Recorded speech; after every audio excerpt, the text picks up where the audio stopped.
Ver çuvalını atsana. Ha, çuval hangi? Şu işte. Al çuvalını. Tamam Oğlum store açacağız şöyle.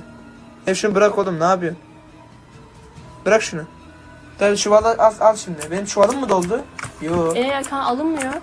Nasıl alınmıyor? Bak. Bunlar buka girmiyor. Ne bak yani. Anlamlar al yeter. Tamam gel. Ne oluyor? Ne oluyor lan? Ayı sesi geliyor oğlum. Mayın al. Şey gelmiş. Mayın al mayını. Kurt adam gelmiş Yusuf. Ne yapacağız? Oğlum Ananı satayım. hayır. Lan kaç. Bombayı patlatacağım. Bombayı